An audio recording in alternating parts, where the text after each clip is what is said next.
கதை இன்று அதிகாலையில் தொடங்குகிறது. இந்து வர்த்தனை நாயகி பூஜை அறையில் விளக்கேற்றி அழுது கொண்டே வேண்டுகிறாள். கர்ணாவுக்கும் அவளுக்கும் இடையில் இருக்கும் இடைவெளி நாளுக்கு நாள் அதிகரிப்பதை நினைத்து அவள் கலங்குகிறாள்.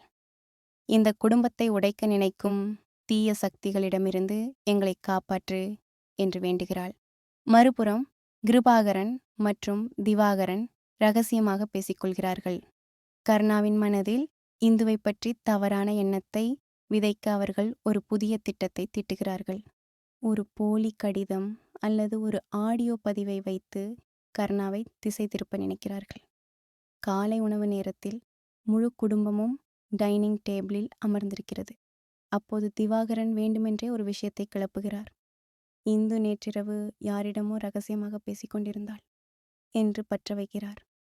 இதை கேட்ட கர்ணா கோபமடைந்து இந்துவை சந்தேக கண்ணோடு பார்க்கிறான். ஆனால் இந்து அமைதியாக இருக்கவில்லை. அவள் தன் போனை எடுத்து ஸ்பீக்கரில் போட்டு உண்மையை நிரூபிக்கிறாள். அவள் பேசியது ஒரு வழக்கறிஞரிடம் என்பதும் அது குடும்ப சொத்தை மீட்க எடுக்கும் முயற்சி என்பதும் தெரிய வருகிறது. எல்லோரும் சென்ற பிறகு கர்ணா இந்துவிடம் மன்னிப்பு கேட்கிறான்.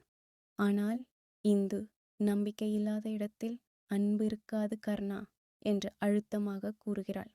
இந்த உணர்ச்சி பூர்வமான வசனங்கள் இன்றைய எபிசோடின் மிக முக்கியமான பகுதியாக அமைகிறது.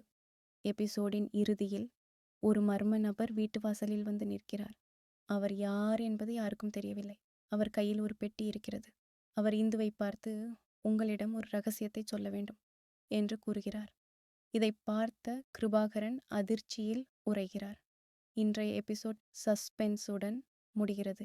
கதை இன்று அதிகாலையில் தொடங்குகிறது. இந்து வர்த்தனை நாயகி பூஜை அறையில் விளக்கேற்றி அழுது கொண்டே வேண்டுகிறாள். கர்ணாவுக்கும் அவளுக்கும் இடையில் இருக்கும் இடைவெளி நாளுக்கு நாள் அதிகரிப்பதை நினைத்து அவள் கலங்குகிறாள். இந்த குடும்பத்தை உடைக்க நினைக்கும் தீய சக்திகளிடமிருந்து எங்களை காப்பாற்று என்று வேண்டுகிறாள். மறுபுறம் கிருபாகரன் மற்றும் திவாகரன் ரகசியமாக பேசிக்கொள்கிறார்கள்.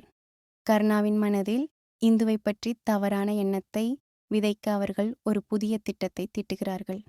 ஒரு போலி கடிதம் அல்லது ஒரு ஆடியோ பதிவை வைத்து கர்ணாவை திசை திருப்ப நினைக்கிறார்கள்.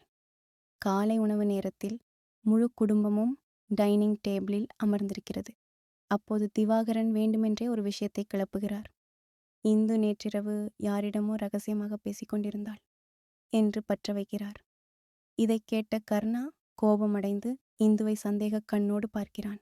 ஆனால் இந்து அமைதியாக இருக்கவில்லை. அவள் தன் போனை எடுத்து ஸ்பீக்கரில் போட்டு உண்மையை நிரூபிக்கிறாள். அவள் பேசியது ஒரு வழக்கறிஞரிடம் என்பதும் அது குடும்ப சொத்தை மீட்க எடுக்கும் முயற்சி என்பதும் தெரிய வருகிறது. எல்லோரும் சென்ற பிறகு கர்ணா இந்துவிடம் மன்னிப்பு கேட்கிறான். ஆனால் இந்து நம்பிக்கையில்லாத இடத்தில் அன்பு இருக்காது கர்ணா என்று அழுத்தமாக கூறுகிறாள். இந்த உணர்ச்சி பூர்வமான வசனங்கள் இன்றைய எபிசோடின் மிக முக்கியமான பகுதியாக அமைகிறது. எபிசோடின் இறுதியில் ஒரு மர்ம நபர் வீட்டு வாசலில் வந்து நிற்கிறார். அவர் யார் என்பது யாருக்கும் தெரியவில்லை. அவர் கையில் ஒரு பெட்டி இருக்கிறது. அவர் இந்துவை பார்த்து, உங்களிடம் ஒரு ரகசியத்தை சொல்ல வேண்டும் என்று கூறுகிறார். இதை பார்த்த கிருபாகரன் அதிர்ச்சியில் உறைகிறார். இன்றைய எபிசோட் சஸ்பென்ஸுடன் முடிகிறது.